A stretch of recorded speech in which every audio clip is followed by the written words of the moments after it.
दोस्तों नमस्कार, मैं जय Sahu, founder, chief editor and CEO from उद्योग बाजार। आज बढ़ेंगे हम लोग बिजनेस बाण का पहला सीरीज के पहले चैप्टर की तरफ, जिसमें हम लोग बात करेंगे बिजनेस कैटेगरी के बारे में। जी हाँ, बिजनेस कैटेगरी मतलब आप मैन्युफैक्चरिंग, सर्विस या ट्रेडिंग कौन सा इंडस्ट्रीज के अंदर कदम रखना चाहते हैं। तो आज मैं बात करूंगा कंप्लीटली मैन्युफैक्चरिंग इंडस्ट्रीज के बारे में। अगर आप मैन्युफैक्चरिंग का काम करना चाहते हैं, खुद से कोई प्रोडक्ट बनाना चाहते हैं, कुछ क्रिएट करने का, कुछ एक्टिविटी करने का आपके अंदर आर्ट है, कुछ प्रोडक्ट को आप वैल्यूएबल बनाना चाहते हैं, कुछ प्रोडक्ट को आप अच्छे प्राइसिंग में डेवलप करना चाहते हैं, तो मैन्युफैक्चरिंग सेक्टर आपके लिए यूजफुल है और आपको मैन्युफैक्चरिंग इंडस्ट्रीज के अंदर आगे बढ़ना चाहिए। मैन्युफैक्चरिंग मतलब कच्चा माल, रॉ मटेरियल को आपको फिनिश गुड्स बनाना है। फिनिश गुड ऐसा बनाना है कि वो लोगों से अलग होना चाहिए, उसकी क्वालिटी, उसका प्राइसिंग, उसका वैल्यू, ये सब सारा चीज़ को ध्यान में रखते हुए एक अच्छा और बढ़िया शानदार प्रोडक्ट बनाना है जो लोगों का नीड को पूरा करे, जो लोगों की ज़रूरतें को फुलफिल करे। याद रखिएगा, आप प्रोडक्ट सिलेक्शन ध्यान से करिए। प्रोडक्ट सिलेक्शन का ऑलरेडी हमारा वीडियो बना हुआ है, लिंक डिस्क्रिप्शन में मैं दे दूंगा, डिस्क्रिप्शन में चेक करिए कि आपका प्रोडक्ट कैसा होना चाहिए। तो प्रोडक्ट सिलेक्शन करके आपको उसको वैल्यू देना है, एक बढ़िया सा बेहतर प्रोडक्ट तैयार करना है कस्टमर और पब्लिक के लिए। स्पेशली आपको ध्यान रखना है प्रोडक्ट में आपका शेप प्रॉपर अच्छा होना चाहिए, शेप अच्छा बनना चाहिए, क्वालिटी अच्छा होना चाहिए, प्राइसिंग अच्छा होना चाहिए, आपको सर्विस बेहतर देना है, बढ़िया देना है। मैन्युफैक्चरिंग इंडस्ट्रीज हमारे भारत देश की इकोनॉमी को ग्रोथ करने में सबसे महत्वपूर्ण योगदान रखता है, क्योंकि एक मैन्युफैक्चरिंग इंडस्ट्रीज खड़ा होने का मतलब है एजेंट हो गया, डीलर हो गया, होलसेलर हो गया, रिटेलर हो गया, ये सारे लोग ऑटोमेटिक खड़े हो जाते हैं। मैन्युफैक्चरिंग मतलब कोई भी प्रोडक्ट निर्माण होता है उसका चेन सर्कल ऑलरेडी मार्केट में मिल जाएगा, जिसमें बहुत सारे लोगों को रोजगार मिलता है। इसीलिए मैन्युफैक्चरिंग इंडस्ट्रीज हमारी इकोनॉमी को ग्रोथ करने का सबसे महत्वपूर्ण साधन है। अगर मैन्युफैक्चरिंग इंडस्ट्रीज में आप कदम रखे हैं तो बहुत बहुत धन्यवाद, बहुत बहुत बधाई। आप हमारे देश को आगे बढ़ाने में बहुत ही महत्वपूर्ण योगदान रखते हैं। इसके साथ साथ आप तो प्रॉफिट करते हैं, बहुत सारे लोगों के घर में चूल्हा जलता है आपके वजह से। अगर मैं जीडीपी के बारे में बात करूं तो भारत देश का 2021 का गणना कहता है कि ओनली 14 to 15% ही जीडीपी आज की डेट में ग्रोथ किया हमारे भारत देश का। इसको आगे बढ़ाने के लिए मैन्युफैक्चरर की संख्या को बढ़ाना पड़ेगा। बहुत सारे मैन्युफैक्चरिंग इंडस्ट्रीज आगे बढ़ रही है, बहुत सारे मैन्युफैक्चरिंग इंडस्ट्रीज सर्वाइव कर रही है और बहुत सारे मैन्युफैक्चरिंग इंडस्ट्रीज आगे नहीं बढ़ पा रहा है, फेल हो जा रहा है। बहुत सारे रीजन हैं। आप प्रॉपर वे पे सारा चीज को पोजीशन करके मैन्युफैक्चरिंग में आगे बढ़ पाए, इसीलिए आज का हमारा वीडियो है। मैं आपको बताऊंगा कि आगे आप कैसे स्टैंड करेंगे, अपने मैन्युफैक्चरिंग इंडस्ट्रीज को आगे कैसे बढ़ेंगे, कैसे अपने आप को पोजीशन कर सकते हैं, कैसे अपने आप को लॉन्च कर सकते हैं। तो सबसे पहले आपको मैन्युफैक्चरिंग बिजनेस आइडिया मैं दे देता हूं, ताकि उस आइडिया पे आप कदम रख सको, मैन्युफैक्चरिंग स्टार्ट कर सको। मैन्युफैक्चरिंग वैसे तो बहुत सारे प्रोडक्ट है मैन्युफैक्चरिंग का, आप जो चाहे वो बना सकते हैं, जो आपको आता है, जो कस्टमर को पसंद है, जो उसको नीड है, उसको पूरा करने के लिए कोई भी प्रोडक्ट आप बना सकते हो। प्रोडक्ट आपके ऊपर डिपेंड है सिलेक्शन कैसे करते हैं। मैं बस आपको कुछ प्रोडक्ट का एग्जांपल देना चाहता हूं जिसको मैन्युफैक्चरिंग करके आप लाइफ में आगे बढ़ सकते हैं, सफलता हासिल कर सकते हैं, जीडीपी का ग्रोथ में आप महत्वपूर्ण भूमिका निभा सकते हैं। तो सबसे पहले मैं बात करूंगा एग्रीकल्चर और एग्रो इंडस्ट्रीज की। एग्रीकल्चर और एग्रो भी बहुत ज्यादा तेजी से ग्रो हो रहा है, एक्सपेंड हो रहा है, तो एग्रीकल्चर एग्रो इंडस्ट्रीज में आप कदम रख सकते हैं। इसके साथ साथ फूड इंडस्ट्रीज के बारे में बात करूंगा, फूड इंडस्ट्रीज का भी काम आप कर सकते हैं। इसके अलावा मैकेनिकल, मशीनरी एंड इक्विपमेंट में भी कदम रख सकते हैं, मशीनरी बनाने का काम कर सकते हैं। बहुत सारे ऐसे लोग हैं मशीनरी की जरूरत पड़ती है, उनके लिए एक बेहतर मशीन तैयार कर सकते हैं। उनके प्रोडक्ट के लिए इंजीनियरिंग वर्क में बहुत सारा चीज़ें आ जाता है, आप लोहे का, स्टील का बहुत सारा चीज़ यूज़ करके एक बढ़िया प्रोडक्ट बना सकते हैं लोगों के लिए। इसके साथ साथ आप बढ़ सकते हैं फर्नीचर इंडस्ट्रीज की तरफ, फर्नीचर मेकिंग का काम कर सकते हैं, इलेक्ट्रिकल एंड इलेक्ट्रॉनिक का भी काम कर सकते हैं। आज के डेट में जैसे बिजली देखते हैं, इलेक्ट्रॉनिक से संबंधित इक्विपमेंट है, इलेक्ट्रॉनिक से संबंधित प्रोडक्ट आप मैन्युफैक्चरिंग कर सकते हैं। इसके अलावा आर्ट एंड क्राफ्ट, आज गाँव में, विलेजेस में भी लोग जागरूक हो गए हैं, आसपास से कच्चा माल स्टोरेज करते हैं, उसको फिनिश गुड बना के मार्केट में पोजीशन करने का प्रयास कर रहे हैं, जो बहुत अच्छा वैल्यूएबल है, काबिले तारीफ है। मैं ज़रूर बोलूँगा गांव गांव से लोग अब मैन्युफैक्चरर बनने की तैयारी कर रहे हैं। मेरा शुभकामना हमेशा आपके साथ है, मेरे से जो हो सकेगा ज़रूर मैं आपकी मदद करना चाहूँगा। तो आर्ट एंड क्राफ्ट की तरफ बढ़ सकते हैं। इसके साथ साथ ऑटोमोबाइल सेक्टर में आप कदम रख सकते हैं। ऑटोमोबाइल में भी बहुत सारे सेक्टर, बहुत सारे वैरायटीज आ गए हैं। आप 4 व्हीलर की तरफ आगे बढ़ना चाहते हो या 2 व्हीलर की तरफ बढ़ना चाहते हैं या टॉयज़ की तरफ बढ़ना चाहते हैं। आज टॉय मैन्युफैक्चरिंग भी बहुत ज़्यादा वैल्यूएबल और बहुत ज़्यादा प्रॉफिटेबल बिजनेस बन चुका है। तो टॉय भी बना के आप बिजनेस कर सकते हैं। तो ऑटोमोबाइल सेक्टर पे आप कदम रख सकते हैं। इसके अलावा cloth, readymade garment, textile industries में कदम रख सकते हैं। कंप्यूटर का भी काम कर सकते हैं। कंप्यूटर में आईटी सेगमेंट, आईटी इंडस्ट्रीज बहुत ज़्यादा डेवलप हो गया है। आज लगभग देखा जाए तो हर घर में एक कंप्यूटर हो सकता है और आपको उसी चीज़ को ध्यान में रखते हुए कंप्यूटर और कंप्यूटर से चीज़ें आप डेवलप कर सकते हो, आप मैन्युफैक्चरिंग का काम कर सकते हो। और आगे बढ़ते हैं रिफाइनरी की तरफ। आप रिफाइनरी का भी काम कर सकते हो। बहुत सारे फूड है, फ्रूट्स है, उसका ऑयल निकाल करके मार्केट पे पोजीशन कर सकते हो। रिफाइनरी का काम कर सकते हो, बहुत अच्छा प्रॉफिट मार्जिन मिलेगा आपको। रिफाइनरी के साथ साथ पेट्रोकेमिकल की तरफ आगे बढ़ सकते हो, पेट्रोलियम बिजनेस की तरफ जा सकते हो। इसके साथ साथ शिप के मैं बारे में बात करूंगा। शिप इंडस्ट्रीज भी बहुत अच्छा है। शिप मैन्युफैक्चरिंग का काम कर सकते हैं, टूल्स एंड डाई बनाने का काम कर सकते हैं। बहुत सारे ऐसे इक्विपमेंट है जिसको टूल्स, डाई, नट बोल्ट, बहुत सारे ऐसे चीज़ें जो छोटे छोटे पार्ट्स है, प्लास्टिक मोल्डिंग का काम कर सकते हैं। तो बहुत सारे ऐसे चीज़ें जिसको आप मैन्युफैक्चरिंग कर सकते हैं। आप पहले तैयार तो होइए, प्रिपेयर तो करिए अपने माइंड सेटअप को कि आपको मैन्युफैक्चरिंग करना है। रास्ते बहुत सारे मैन्युफैक्चरिंग इंडस्ट्रीज का। आप कुछ भी निर्माण का काम कर सकते हैं, प्रोडक्शन का काम कर सकते हैं और इंडस्ट्रीज में तेजी ला सकते हैं, आगे बढ़ सकते हैं। तो अब मैं आगे बात करूंगा कुछ इंपॉर्टेंट लेसन के बारे में। मैन्युफैक्चरिंग करते समय आपको विशेष ध्यान रखना है मैन्युफैक्चरिंग में क्या क्या चीज़ों का ज़रूरत पड़ता है। मैं आपके सामने स्क्रीन पर रख रहा हूं। सबसे पहले ज़रूरत पड़ेगा आपको रॉ मटेरियल का। रॉ मटेरियल कहाँ से परचेज करेंगे, कितना में परचेज करेंगे। अगर अच्छा मटेरियल परचेज करते हैं, कम रेट के अंदर परचेज करते हैं, तो ध्यान रखिए उतना ही अच्छा प्रोडक्ट आपका बनेगा, उतना ही कम कॉस्ट में कोट कर पाएंगे कस्टमर को। उसके बाद आपको जरूरत पड़ेगा मशीन और इक्विपमेंट का। जो कच्चा माल है उसको बनाना भी तो पड़ेगा, तो कैसे बनाएंगे। एक बढ़िया सा बेहतर मशीन आपको तैयार करना पड़ेगा। एक बढ़िया मशीन लेना पड़ेगा मार्केट से, जिसमें आप अपने प्रोडक्ट को फिनिश करेंगे, प्रोडक्ट को आप बनाएंगे। जितना अच्छा आपका मशीन रहेगा उतना ज़्यादा प्रोडक्शन देगा। आप याद रखिएगा मशीन का कॉस्ट भले ही ज़्यादा हो बट सर्विस आपको फास्ट मिलना चाहिए, वहाँ से आप परचेज करिए। रेट में मत जाइए, क्योंकि अगर कम रेट में आप मशीन खरीद लिए, अगर आपको प्रॉपर वे पे सर्विस नहीं मिला, अगर 2 दिन भी आपका मशीन बैठ गया ना, तो आपका वर्कर का कॉस्ट, आपके ऑफिस का कॉस्ट, आपके बिजली बिल, आपके अदर एक्सपेंसेस, वो जो कॉस्ट जो ज़्यादा लग रहा है ना, उससे कहीं ज़्यादा हो जाएगा।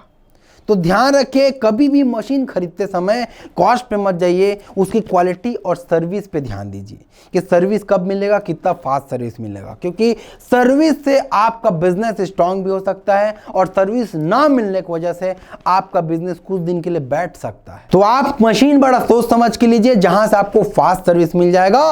सस्ता चीज में मत जाइए। सस्ता चीज मतलब जानते हैं, चाइना माल, चाइना प्रोडक्ट अपन लोग खरीद लेते हैं, घर आते आते ही टूट जाता है, भरोसा नहीं रहता। वैसा आप मशीन परचेस मत करिए, क्योंकि बिजनेस आपका लॉन्ग टाइम है, तो उसी लेवल का भी मशीन आपके पास होना चाहिए। उसके बाद मटेरियल प्रोडक्ट में कन्वर्ट होने के बाद उसके एक अच्छा सा पैकेजिंग सिस्टम तैयार करिए। जो दिखता है वो बिकता है, सुना है ना आपने। जैसा आपका पैकेजिंग रहेगा, कोई अंदर को शुरू में खोल के नहीं देखता, जैसा आपका पैकेजिंग रहेगा वैसा आपको फर्स्ट प्रेफरेंस मिलेगा, फर्स्ट प्रायोरिटी मिलेगा। फर्स्ट इंप्रेशन इज जानते हैं ना, first impression is last impression, आप सभी लोग जानते हैं। तो पहला इंप्रेशन क्या है आपका, प्लास्टिक है, आपका पैकेजिंग है। आप कैसे पैकेजिंग करते हो वही आपका सेल का कारण बनेगा। अंदर में क्या प्रोडक्ट है वो तो यूज करने के बाद पता चलेगा। तो first priority, first preference, first impression बढ़िया रखिए, ताकि आपका प्रोडक्ट मार्केट में अच्छा सा रोल हो पाए। उसके बाद हो जाता है आपका फिनिश गुड। फिनिश गुड्स का रोटेशन आपका कंटिन्यू करना है। आपको पता चला एक बार फिनिश गुड्स बना लिए, दोबारा मार्केट में आप माल सप्लाई नहीं कर पा रहे हैं, तो आपको अच्छे ढंग से पोजीशन करना है, ताकि आपका जो फिनिश गुड का रोटेशन है कंटिन्यू चलता रहे। नेक्स्ट है मेन पावर। मेन पावर बहुत ज़्यादा आपको ज़रूरत पड़ेगा। अगर आप मैन्युफैक्चरिंग इंडस्ट्रीज की शुरुआत करते हैं तो यहाँ पे अगर मेन पावर की बात करूँ तो प्रोडक्शन में आपका मेन पावर लगेगा, ऑपरेशंस में लगेगा, मैनेजमेंट में लगेगा, मार्केटिंग में लगेगा, फाइनेंस में लगेगा। तो ये 5 सेक्टर है जिसमें आपको मेन पावर की ज़रूरत पड़ेगी, रिक्वायर्ड पड़ेगी। तो बढ़िया मेन पावर हायर करिए, बढ़िया अपने मेन पावर को प्रॉपर प्रिपेयर करिए ताकि आपका जो प्रोडक्ट का सर्कुलेशन है वो अच्छा हो सके, फास्ट हो सके और आपके अंदर तेजी आ सके, आपके व्यापार में तेजी आ सके। जितना ज़्यादा अच्छा आपका मेन पावर रहेगा, जितना स्ट्रांग रहेगा, उतना ही आपके सक्सेस के चांसेस बढ़ जाएंगे। कहते हैं मेन पावर ही आपके बिजनेस का सबसे बड़ा परिणाम है। अगर आपका मेन पावर स्ट्रांग है, अच्छा है, गुड है, इंटेलिजेंट है, तो ऑर्डिनरी प्लान को भी एक्स्ट्रा ऑर्डिनरी कर सकते हैं। अगर आपका मेन पावर स्ट्रांग नहीं है, मेंटली प्रिपेयर नहीं है, अनट्रेंड है, नॉर्मल लोग हैं, सस्ता एम्प्लॉय है, तो आपका एक्स्ट्रा ऑर्डिनरी प्लान को भी ऑर्डिनरी में कन्वर्ट कर देंगे। अच्छा से अच्छा प्रोडक्ट को पोजीशन नहीं कर पाएंगे। लाइफ में आगे बढ़ने का सबसे बड़ा बाधा आपका मेन पावर हो सकता है। आपके पैरों में जंजीर बनने का कारण आपका मेन पावर हो सकता है। इसीलिए मैं बोलूँगा मेन पावर को अच्छे से डेवलप करिए ताकि मेन पावर आपके जंजीर बनने के बजाय आपको उड़ने में साथ दे, आपका जो बिजनेस है फ्लाइंग में जाए, आप बहुत आगे बढ़ पाओ, बहुत जल्दी तरक्की कर पाओ व्यापार के अंदर। उसके बाद ध्यान रखना है कस्टमर का need time to time fulfil होना चाहिए। कस्टमर के नीड के हिसाब से आपको प्रोडक्ट बनाना है। तो ये सब चीज़ का आपको ध्यान में रखना है मैन्युफैक्चरिंग करते समय। प्रॉपर अगर आप इस सब चीज़ को मेंटेन कर लेंगे, प्रॉपर रोलिंग कर पाए, तो 100% आपका मैन्युफैक्चरिंग इंडस्ट्री सफल हो सकता है। अब बढ़ते हैं और बात करते हैं कैपिटल मैनेजमेंट के बारे में। कैपिटल मैनेजमेंट मतलब क्या है? मैन्युफैक्चरिंग के लिए फंड का प्रबंध करना। कितना पैसा किस चीज के लिए रखना है, कितना पैसा कौन कौन सा पार्टिकल में आपको एक्सपेंस करना है, इन्वेस्टमेंट करना है, इसके बारे में बात करेंगे। तो सबसे पहले मैं बात करूंगा फिक्स कैपिटल के बारे में, जो है मशीन इक्विपमेंट या इंफ्रास्ट्रक्चर। अब इंफ्रास्ट्रक्चर एक बार लगता है, मशीन इक्विपमेंट एक बार हम लोग खरीदते हैं, बाकी बाद में अपडेट करते हैं। ऐसा नहीं कि आज मशीन खरीद लिए कल फिर से मशीन खरीदेंगे, ऐसा तो करते नहीं है।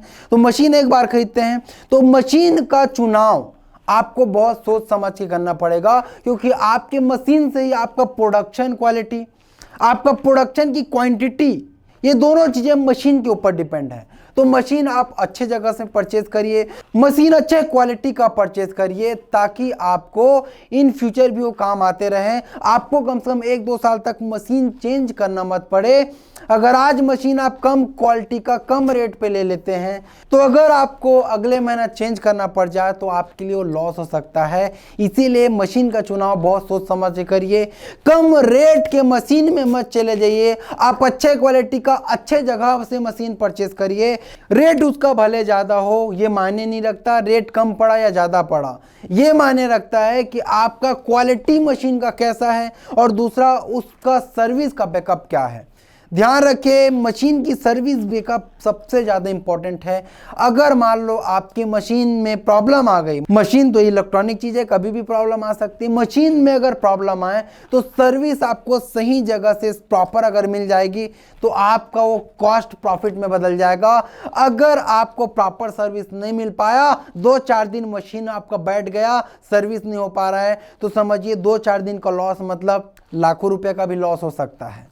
तो ध्यान रखिए सर्विस का बैकअप जहां से मिल जाए वहां से आपको मशीन परचेज करना चाहिए जिसमें आपको प्रॉफिट हो सके। और मैं तो यहां तक ये भी बोलूँगा, आप जब भी मशीन खरीदें उसमें जनरली जो पार्ट है वो चेंज आपके वर्कर कर लेने चाहिए। आप उनको ट्रेनिंग प्रोवाइड करा दीजिए जहां से आप मशीन खरीदे हैं वहीं से, ताकि छोटा मोटा प्रॉब्लम को खुद ही हैंडल करे। छोटा मोटा प्रॉब्लम के लिए बार बार आपको कॉल करके सर्विस के लिए उनको बुलाना ना पड़े, तो ज़्यादा आपके लिए अच्छा रहेगा। सामान्य सर्विस, सामान्य प्रॉब्लम का समाधान आप कर पाएंगे। तो उसके बाद है वर्किंग कैपिटल या रनिंग कैपिटल। अब वर्किंग और रनिंग कैपिटल के बारे में बात करूंगा तो सबसे पहले बात आती है रॉ मटेरियल की। आपको रॉ मटेरियल स्टॉक करना पड़ेगा, क्योंकि रॉ मटेरियल ही आपका फिनिश गुड्स बनेगा। रॉ मटेरियल में आपके वर्कर काम करेंगे। अगर मान लो रॉ मटेरियल खत्म हो गया और आप रॉ मटेरियल और नहीं मंगा पाए तो आपके वर्कर बैठे रहेंगे, आपको बैठे बैठे उनको खिलाना पड़ेगा।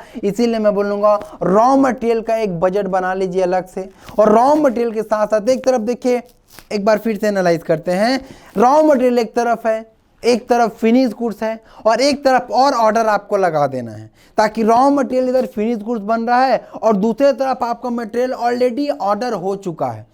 तो एक साइड से ट्रांसपोर्ट से रॉ मटेरियल आएगा, दूसरे साइड से इकट्ठा होगा, तीसरे साइड से बनेगा और बिकने के लिए चला जाएगा। तो ये जो रोटेशन है वो आपको कंप्लीट करना पड़ेगा, तभी आप एक अच्छा मैन्युफैक्चरर बन पाएंगे। रॉ मटेरियल इधर बन रहा है, आपको ऑर्डर तुरंत लगा देना है। जैसे इधर रॉ मटेरियल खत्म हुआ, आपके पास रॉ मटेरियल अवेलेबल होना चाहिए, ट्रांसपोर्ट से आके आपके स्टोर में स्टोर हो जाना चाहिए, तभी आप उसका रोटेशन कर पाएंगे।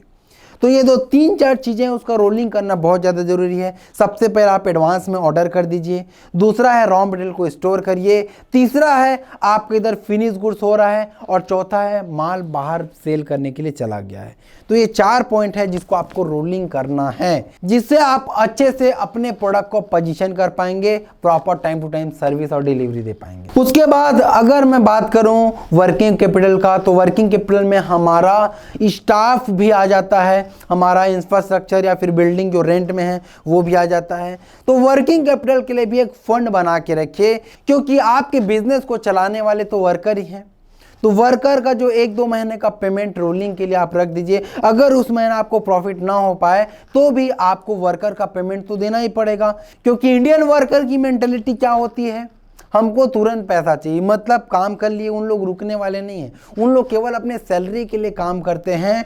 इसलिए कुछ हो चाहे मत हो, टाइम पे उनकी सैलरी ज़रूर आपको करना पड़ेगा। अब इसके बाद मैं बात करूंगा एडिशनल वर्किंग कैपिटल के बारे में। एडिशनल वर्किंग कैपिटल मतलब आपका मेन पावर के बारे में बात करूंगा। मेन पावर क्या होता है, मैं मेन पावर को 3 कैटेगरी में बांटा हूं। पहला है 10%। 10% में वो लोग आते हैं जिनका माइंड सेटअप ग्रोथ होता है। तो ग्रोथ माइंड सेटअप के लोग क्या करते हैं, कुछ दिन सैलरी के लिए रुक भी सकते हैं, क्योंकि उनको ग्रोथ करना है, कंपनी में आगे बढ़ना है, अपना फ्यूचर को देखना है। वो कंपनी को छोड़ के नहीं जा सकते, क्योंकि वो सैलरी के साथ अपने गोल के लिए काम कर रहे हैं।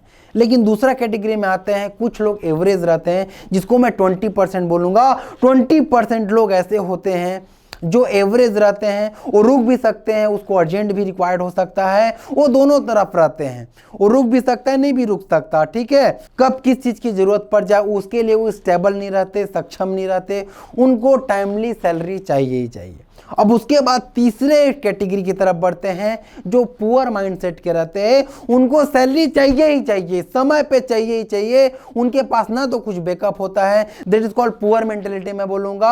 उनको सैलरी चाहिए, उनको ग्रोथ से मतलब नहीं है। ग्रोथ हो रहा है तो भी अच्छी बात है, नहीं हो रहा है तो भी उनको रिवॉर्ड से मतलब नहीं, उनको गोल से मतलब नहीं, उनको तनख्वाह से मतलब है।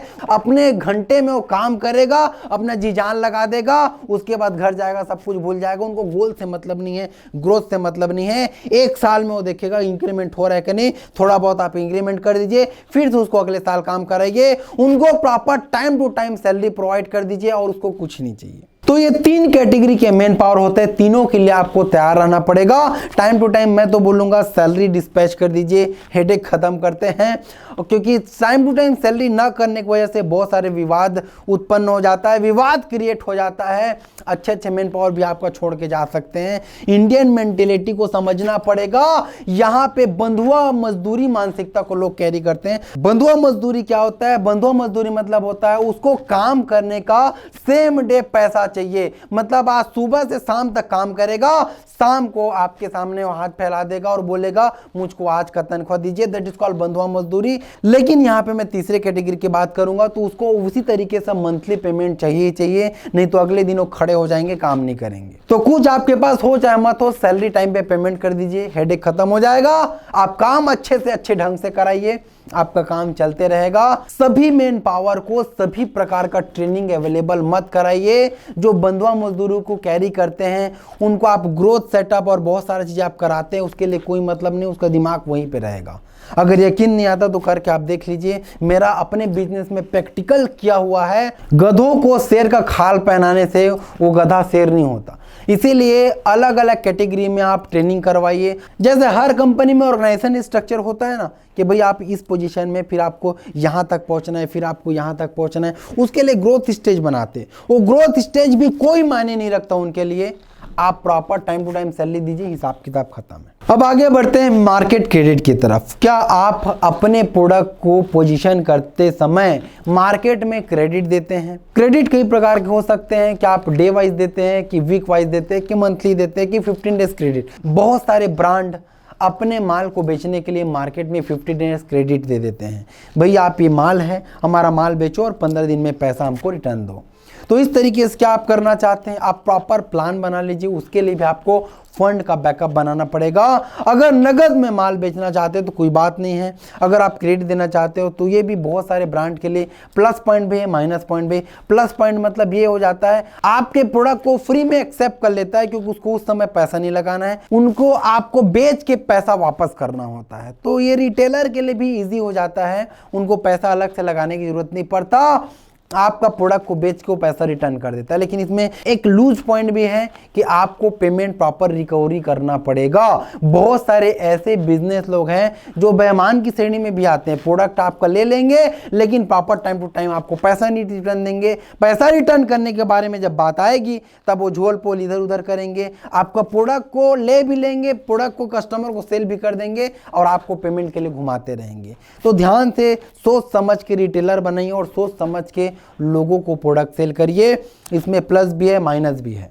हाँ, तो पिक्चर समझ आई आपको? तो आपको ध्यान रखना है रॉ मटेरियल स्टॉक का, फिनिश गुड स्टॉक का, एडवांस ऑर्डर स्टॉक का, मेन पावर का। कम से कम 2 महीने की सैलरी आपके पास होना चाहिए। और मार्केट में जो कैश फ्लो हो रहा है, जो मार्केट में क्रेडिट देते हैं, वो भी आपके पास पैसा होना चाहिए जिसका आप माल का ऑर्डर देके रोटेट कर पाएं। तो इन चीज़ों को ध्यान रखना है मैन्युफैक्चरिंग की तरफ आगे बढ़ने से पहले। उसके बाद बात करते हैं मार्केटिंग सिस्टम के बारे में। मार्केटिंग का सिस्टम आपको जनरेट करना पड़ेगा।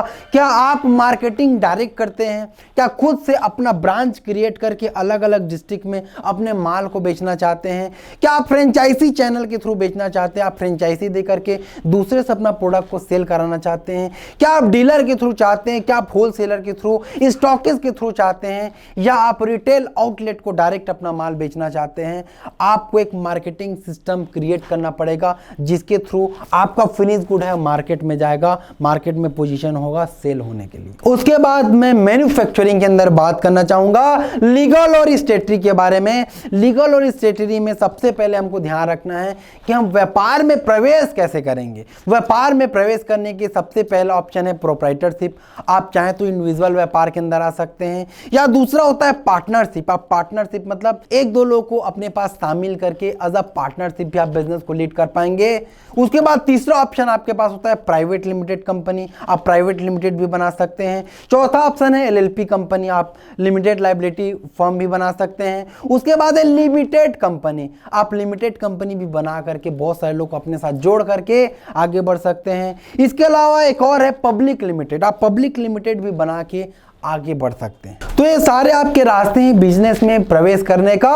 उसके बाद प्रवेश करने के बाद आपको यहाँ पे रिक्वायरमेंट पड़ेगा बिजनेस रजिस्ट्रेशन का। पहले किसका जरूरत पड़ेगा? बिजनेस रजिस्ट्रेशन का। बिजनेस रजिस्ट्रेशन में सबसे पहले आप अपने बिजनेस को रजिस्टर्ड करवाइए। इसके साथ साथ आप टीएम ले सकते हो। टीएम मतलब ट्रेडमार्क रजिस्ट्रेशन करा सकते हो, अपना ब्रांड नेम को सिक्योर कर सकते हो। बहुत सारे लोग स्टार्ट कर देते हैं, ब्रांड नेम को रजिस्टर्ड नहीं कराते।